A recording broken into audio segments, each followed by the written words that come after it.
Hello everyone. Welcome to yet another episode of Branch Overview. Today we have with us Mr. Kaustubh Singhi, who recently graduated from the Department of Physics as an undergraduate in the year 2019. So now Mr. Kaustubh is going to introduce himself. My name is Kaustam. I'm currently studying at the Harish Chandra Research Institute as a master's student, and I'm in my second year right now. And I graduated from IIT Delhi from the Engineering Physics Department in 2019. So yeah, that's This question is kind of like a compulsory question to ask. Why did you choose engineering physics as a branch to pursue further studies? yeah. Like if I'm being entirely honest about it, I didn't really think much about it while I was in my I had just cleared JE. It was one of the branches that I was getting and at my rank, and I really actually honestly wanted to go into mathematics and computing since on the face of it, I thought it'll be the closest to math, which was my favorite subject in 11th and 12th. So that was really like what I wanted, but I wasn't really getting it. So, and since I have resided in Delhi for 20, at that time, 17 years, then there really wasn't much choice left on my part. So I just decided between the three branches that I had, that mechanical, chemical, and physics. And I just decided let's go with physics because among these three, that's what I like the most. And so like eventually, I would, I mean, whether it's fate or what, but I like ended up like passionately enjoying physics very much. So yeah, I'm glad for my decision. But to be honest, I hadn't thought much about it when I cleared JE. Yeah. Yeah, so that's the case with everyone. They really have no idea when they're entering the college, but they I get think a. it's Yeah, I think it's also okay. I mean, you don't really have to have a great idea either at that point in time, and you just need to sort of work hard and not do something forcefully first of all. And as long as you're fine with studying and all, then you'll be happy in any branch for that matter. And in any case, you have many options even after entering IIT in a particular branch. As a fresher, like when you were deciding this branch, like when you had decided this branch, what did you expect from this? Like, what all things you would be studying? Would you be doing some cool stuffs or like that? And were those expectations fulfilled somewhere down the line after 4 years? Yeah, so this brings up a really interesting memory of mine that when I was back in 11th and 12th, and a lot of friends and mine and myself, we used to talk about these sci-fi ideas at the time. That since we didn't really understand the theory behind it, something like Einstein's relativity and all that is like in modern day used in only in movies like Interstellar and all that also came at during that time. So it was like quote unquote some sort of a dream in our heads that one day we'd like to know what this is really about. Where does that E equal MC square pop up? You know, like we have been seeing it, we have been hearing about it, we have been chanting the names of Einstein, but we don't really study about his theory anywhere in school, at least. And I had this sort of a dream that maybe somewhere down the line, even before I entered engineering physics for that matter in IIT Delhi, I had thought that maybe it'll be nice to know about all that stuff. So when I entered physics, I thought that okay, maybe this is my chance to actually get a hold of all these things. And and regarding your latter part of the question, that did really come true. Right? In my third year, starting of my third year, or actually the sixth semester of my third year, I actually took the GR course and I actually lived my dream in that sense. So I was elated at the time, and I mean these small dreams like these when they get fulfilled, you feel a different kind of joy. So yeah, I mean that was pretty great for me. As a fresher, I still had that remnant hope of getting into mathematics and computing. Like since I practically enjoyed only doing mathematics in my school. Even physics, I just knew how to do the problems and all. But the real joy I got was from studying mathematics. And like after first year, I started doing physics courses in my like core courses and like, then electives and all. Like eventually, I sort of realized that like physics is a really good place and it does involve a lot of mathematics. Like since you are also from physics, you obviously know that you really need to know your mathematics in order to make a like progress in physics. So yeah, I mean, like physics sort of gave me the best of the mathematics that I wanted to learn and study, and also the whole joy of actually getting to know what you have once dreamt of knowing, right? So yeah. So the first year is just an introductory year to basically the college and engineering that you are doing. But the second year is the point at which you really get into your branch and study the things related to your branch. So what was your experience like in the later years of your engineering afterwards second year? So Paras, you're exactly right that in the first year you don't really get to associate that much with your branch since you hardly have any courses of your department in that year. And it's really like you're finding it's like training wheels, like you're finding your pace and all, and how to function in a college environment. Like starting from second year, of course, you have to do a lot of courses, and you start getting accustomed to the kind of subject you are in. So for me personally, the first physics course, like truly physics course that I did was applied optics, and that sort of stemmed a like nice interest in the theoretical foundations of the subject, and eventually I got into like the subject so much that I applied for an intern, and and I was fortunate enough to get it. And the intern was in the LIGO laboratory, and the LIGO laboratory, as some people may know, I'll just explain that it's a laser interferometric gravitational wave observatory, and its purpose is to detect gravitational waves from massive body collisions. Massive meaning of the size of black holes and larger stars, right? So the purpose of the purpose of my project at LIGO was to simulate some sort of cavity defect, and that was like that'll be getting into details, but uh, just to put the gist out there that uh, these experiences that you get as a in an on an intern or as on a while you are working on a project, they are really valuable. Like since you asked that whether it has been valuable, and like I think my first interaction with research was through LIGO, and that really like sent a spark in my head and ignited this passion for physics.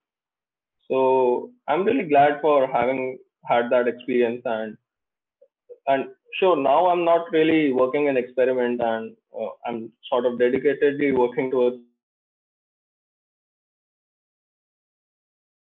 like regardless of the sort of experience that you get, it's really valuable to go for such these opportunities, these interns, these projects, and all. So yeah, certainly that has helped cultivate my interest in research and physics. Could you talk more about the courses that goes on in this branch? Like, for example, many of the people have a myth among themselves that the things that you studied in JEE Advanced Physics is an exact replica that you will be studying on this one. Like, there is a common myth among this. Could you like bust it out or something like that? Yeah, certainly.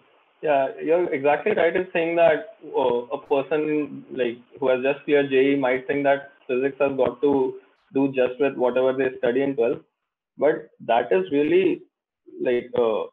that is really not what one studies in college. Like that's you must recall yourself that what you studied back in 12th is plainly based on mechanics and some sort of semiconductors and all, but that really does not amount to much in what contemporary physics teaches us.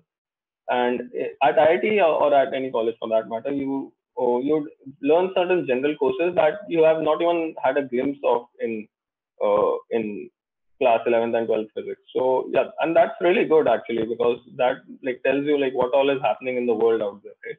Like just to brush up on a few of the courses that one may study in engineering physics department.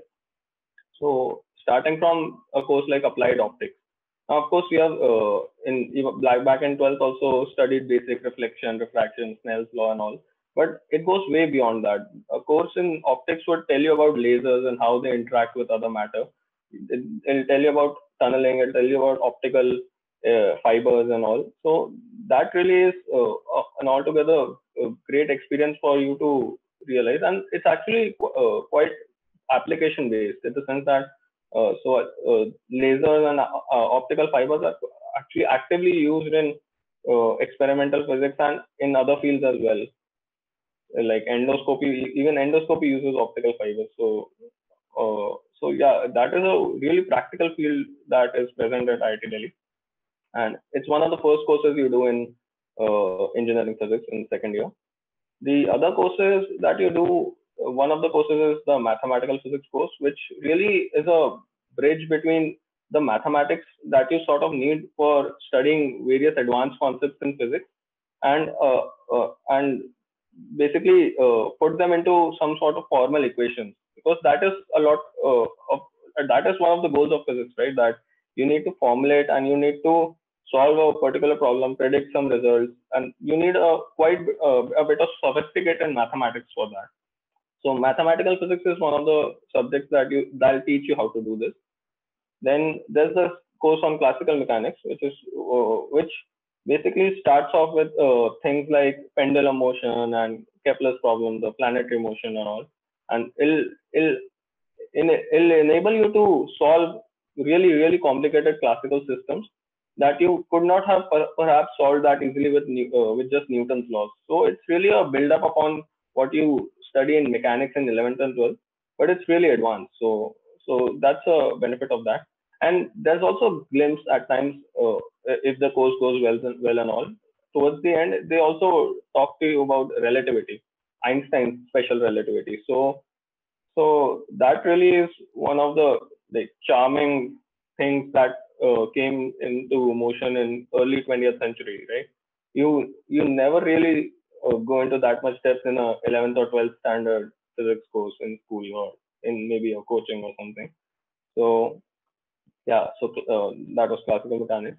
Then we also have some experimental oriented courses, since after all this is a degree in engineering physics, so we must like also learn about these stuff. Like, so we have courses in solid state physics and we have courses in semiconductor and dielectrics, which basically deal with objects like semiconductors and solids and study its properties at various temperature orders and see where it undergoes phase transitions and all. And this is mostly a study of materials. So, and this is quite a broad study. Of course, if you want to go into much more detail, you can take many advanced courses in condensed matter physics and all. But this is mostly an overview of how people work in material processing and in solid state physics. And this has actual usage too in the real world. Like today, the most sophisticated experiments are developed using these condensed matter systems today. So, so that really gives you a good outlook on how things are in the present light. And like these are the most courses. You also study electrodynamics in your second year, and that course is mostly like it ages back to like the 18th century when, and some glimpse of that you have already studied in your 12th physics in Coulomb's law and Biot-Savart's law, but it goes way beyond that. It is a covariant formulation of the electromagnetic forces that we know, and the Maxwell's equation by themselves, how they uh, how they dictate the motions of charged particles and fields. That is a beauty in itself. So that course is an introduction to that to electromagnetism, the electrodynamics course.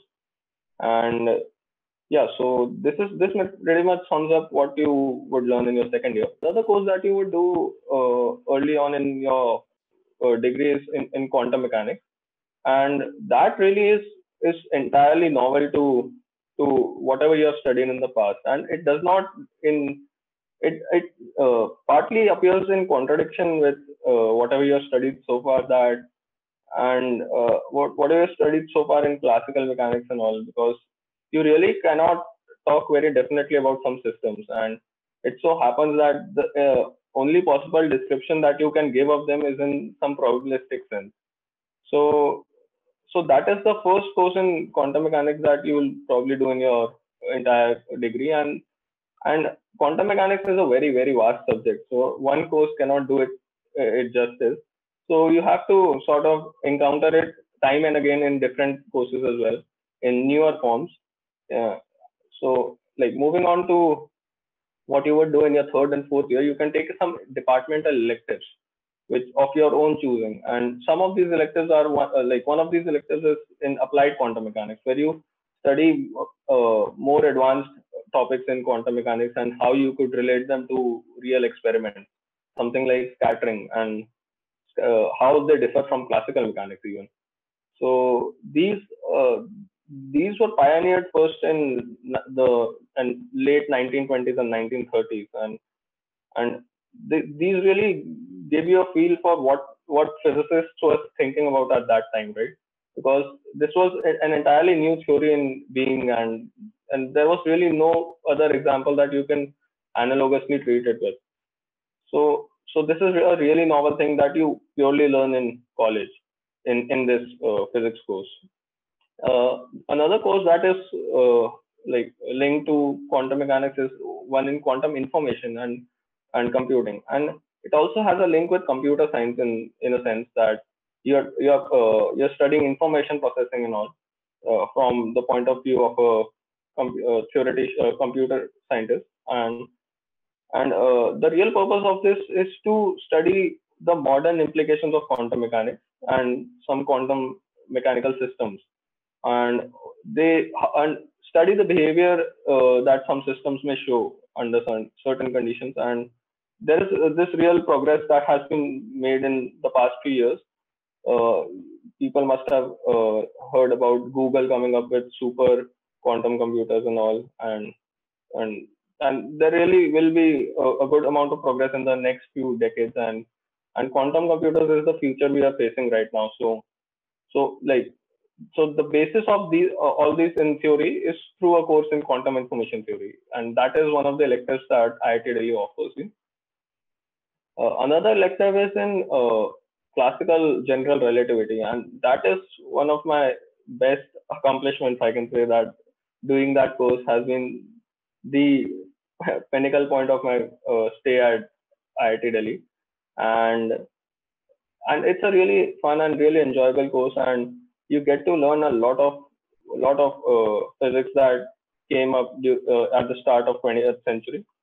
You get to learn of you get to learn in detail of Einstein's both special and relativity and general relativity, and you get to see its beauty and how it relates so beautifully our nature with our observations, and and it is really the one of the best formulations of any theory that we have had till date, right?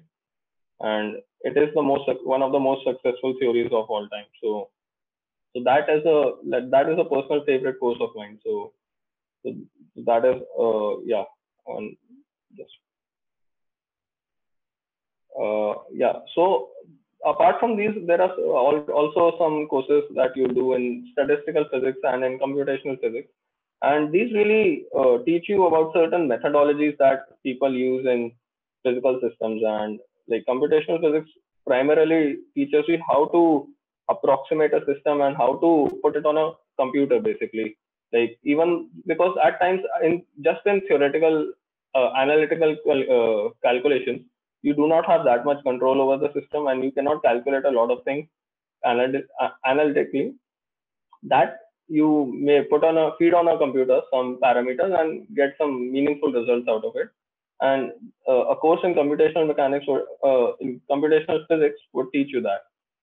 And a course in statistical physics would basically cover another aspect of physics which was started back in late 19th century and early 20th century, and start off with Boltzmann statistics and how a statistical system behaves.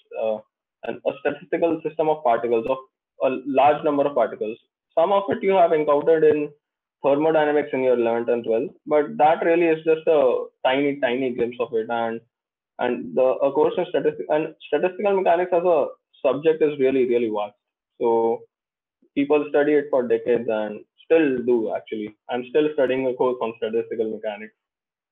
So yeah, so the IIT course is really a beginning course, and certainly there are other electives one can take in advanced statistical physics in IIT. There are also a few interdepartmental courses which are offered by certain people, and one of them is in quantum photonics, and one of them is in biophysics. And both these courses are primarily like I can't tell you much about them since I have not done them. But quantum photonics is mostly a study of instruments and how and the interplay between electrical instruments that will permit you to do some quantum mechanical experiment and measurement. So and it has a good role to a good role to play in quantum information processing as well.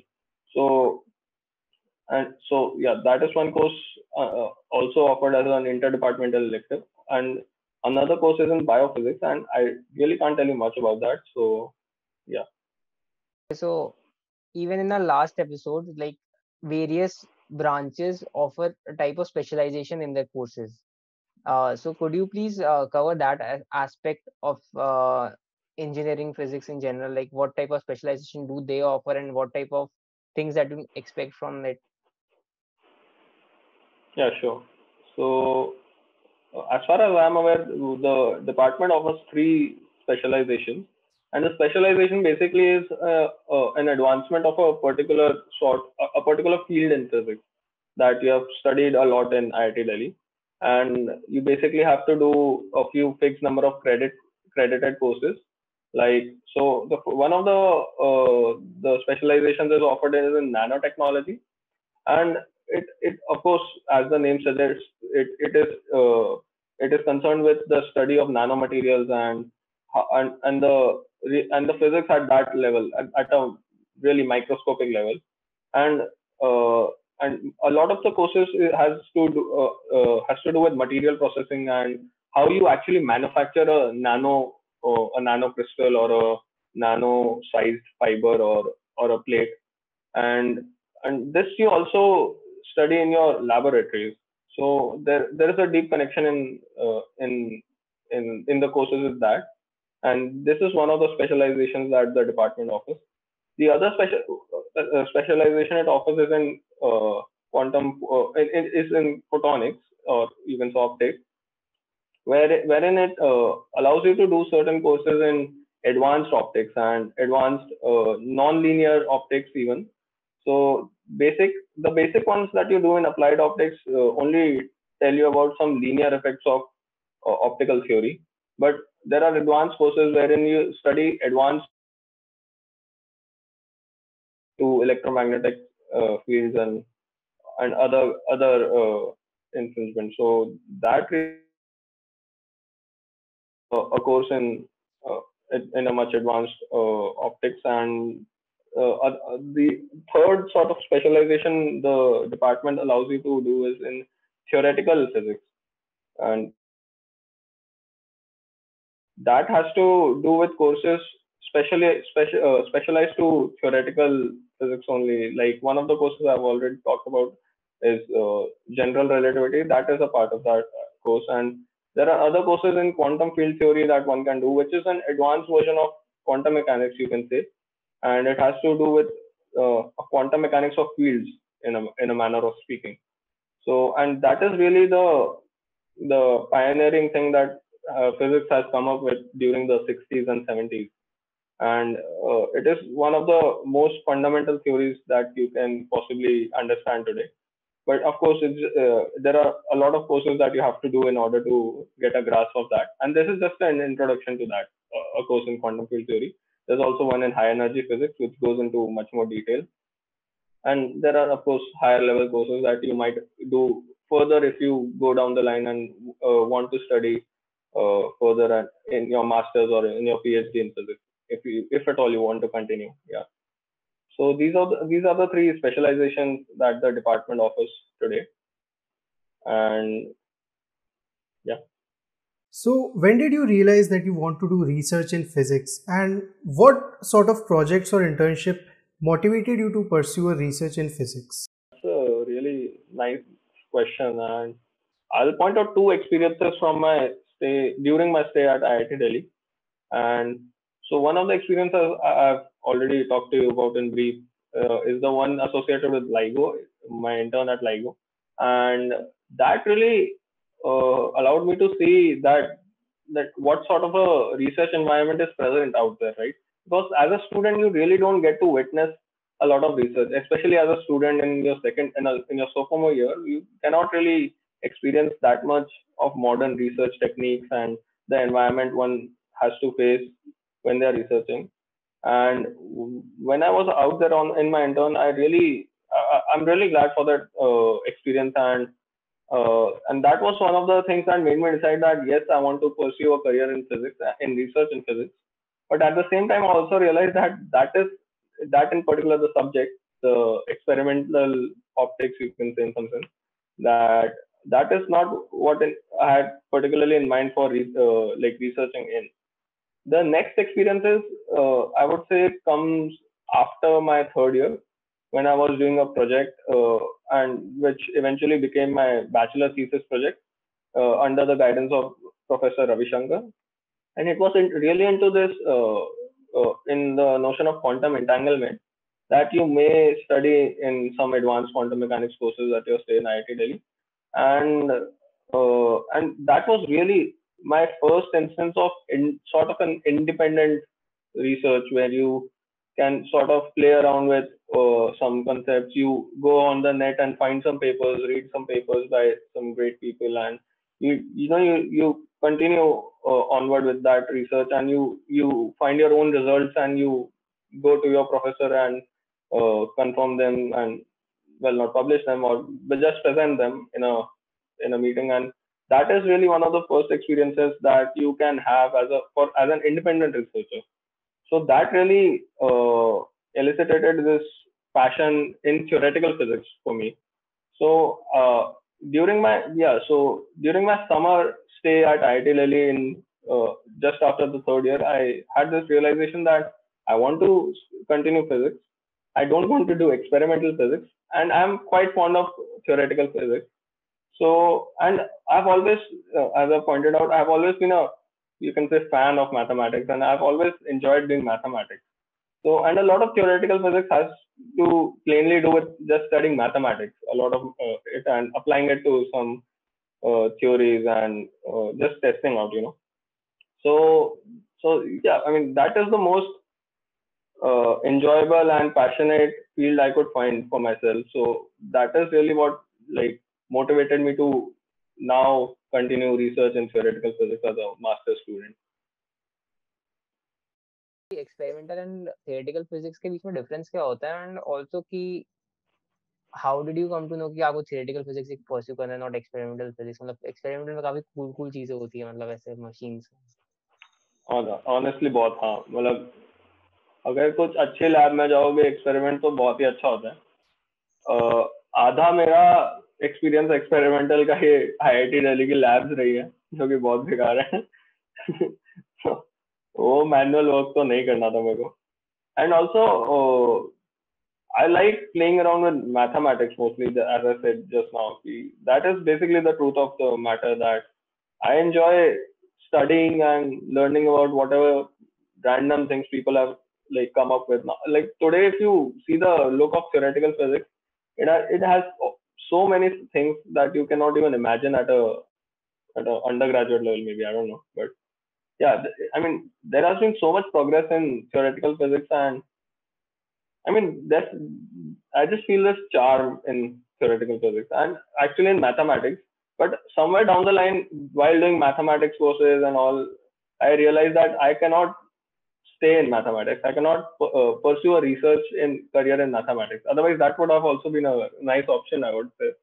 That maybe I could have dropped physics altogether and gone in mathematics. somewhere down the line. But luckily or unluckily, whatever. But I'm glad that I enjoy mathematics, but I cannot do research in mathematics. So instead, I'm right now doing research, and I'm hoping to do research in physics. So yeah, and difference between experimental and, I mean, fundamentally there are a lot of differences.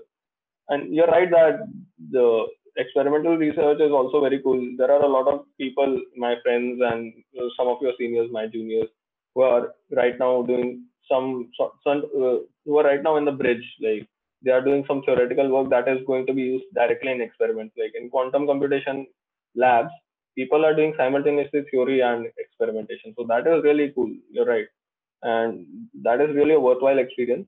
Even the experience I had at LIGO, which is practically everything was, I mean, my work was only numerical in that sense.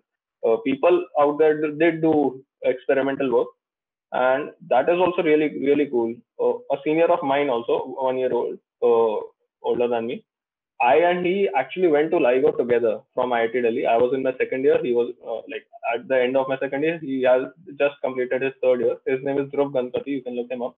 Right now, he's doing his PhD at MIT, and he's still with LIGO. And he is working in experiment. And he was of the opinion that he wanted to do theoretical physics at first. After the experience with LIGO, he like sort of changed his mind. So, I mean, an experience like LIGO or some other project can really, really be enlightening. You can like change your views altogether, and you can go into experiment, you can go into theory, you can move out altogether if you want. But yeah, I mean, this you sort of realize as you move, as you do something yourself. Maybe right now it's all looking a little blurry to you that what is the difference. But you are practically want to know what is the difference between experiment and theory. And all I can tell you is that, I mean, uh, it's what you cope best with and what you like doing the most that you actually go up doing.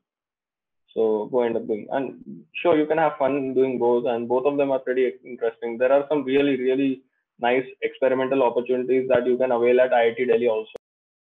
अभी आप masters like you were saying कि a master is basically you're paying somebody else to teach you something that you already know. अभी जब master कर रहे are you learning something new कि like they're teaching you something you already know? Right now, you mean like यहाँ पर? हाँ अभी हाँ. Yeah, I don't have that feeling because this is a good master. Like this is not just a money. First of all, I'm not paying anything here. But and Okay. secondly, India mein there is a notion that you cannot directly do a PhD. I mean, some places you can, IISc mein you can, but either you have to do an intermediate master somewhere, like either a intermediate master's and a PhD course together at some institute, or first MSc then PhD. So they actually treat MSc very seriously in theoretical institutes at TIFR, ICTS, IISc Bangalore, ICER, at HRI. They really take masters seriously. And another reason for that is that, I'll give you a statistic. There are just 6 students in my batch, in master's Okay. batch, 6 students. 3 of us have a physics background. I have a BTech one. 2 other have a like BSc one. There are the other 3 students don't even have a physics background officially. One of them is from IIT Guwahati, electrical background. Second one is another BTech electrical someplace in Calcutta. And third one has a general BSc, like not even a department BSc from Agra University. And he was also not taught anything in his college. So everything that he has learned is on his own. Everything the other two have learned is on their own. So, and I can like guarantee you that they know a lot of physics, much more than just an arbitrary. If you just pluck out a student from IIT Delhi engineering physics, right, who has just graduated, he would not know enough physics to like talk with someone like him. What plans do you have? I'll go for higher studies somewhere or the other. I think maybe in India itself, or let's see. I have applied to a couple of places outside again. Maybe I'll get it this time. Maybe I'll not. So I'm not that. I mean, I'm fine with whatever I'll get. So yeah. I mean, yeah. So one thing that you cannot even fathom at IIT Delhi is that the standard of education in India is really, really good in physics. maybe not in other branches, but in theoretical physics, especially, there are some really great people around, and you can do a lot in physics by just staying here, by just staying in India. I mean, there is really no reason, right, that you need to believe that outside education is much better than Indian always. Now, and that I only realized after experiencing my master's here. I'll much gladly do a PhD here as well. The only thing that bother me is the city. There's nothing really to do in the city, and the food. So yeah. मतलब ये तो true है. Like I have also seen many like students मतलब जो like would consider coming from a BSc background from a third rate college and right now studying in some Oxford and stuff and मतलब काफी ज़्यादा leading tech मतलब ISC and stuff like that मतलब वो तो Oh, होता है truly. काफी. See, once you like start reading about some modern people now, you'll realize कि ये सब झूठ है कि BTech physics अच्छा होता है and all these things. I mean, the most like really popular physicists and like really good work has been done by people who didn't even have a BTech in physics or a bachelor's in physics. There's a guy, maybe a word of him, Ed Witten. He is one of the like foremost scientists in this world right now, and he doesn't even have a bachelor's in physics. His PhD it was officially in physics, but it was one of his guides was a mathematician. So I mean, there are a lot of people around there who don't really have a physics background, but they have like read on their own or somewhere down the line, like you have to pick up the mantle, right? You have to face the tide in that sense. So, I mean, it really does not matter whether you had a BSc or BTech. I today now, if you ask me whether I consider myself an IITian, I'll say no. Why exactly? Because I don't want to really associate my. I mean, of course, it depends upon the context. But from the physics point of view, I really don't think I learned a lot. I mean, I learned whatever I learned, I cannot really associate to IIT Delhi. Okay, a lot of it I can. That's not true, but yeah. I mean, I do not carry the IIT essence. I think, which is a negative thing in my opinion. The essence that people have this job wala mentality that you just mentioned that तेरे around 10 लोग job कर रहे हैं तो हाँ तेरे को sort of pressure आ रहा होगा कि तेरे को भी जॉब कर लेनी चाहिए आगे क्या होगी life and all that so that is some of these elements worst elements that I sort of have these and these na amplify in your fourth year since fourth year में सब job के लिए बैठ रहे हैं and you actually get to see that awful climate of jobs and post jobs तो हालत जो होती है like that sort of a discontinuity state. I mean it's a really weird feeling. You'll get to see it in your fourth year probably.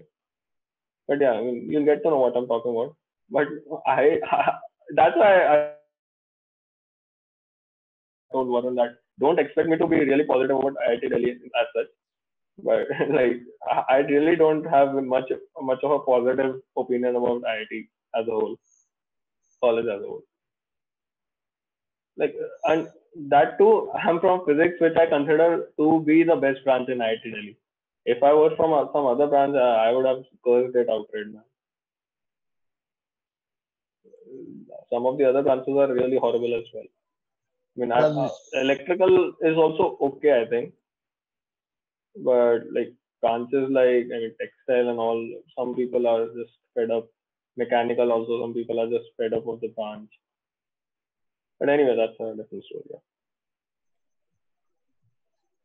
Okay, I think that's all we have yeah. to ask. So thank you for being with us, Kaustubh Singhi, and have a nice day. It's my pleasure, man. Thank you.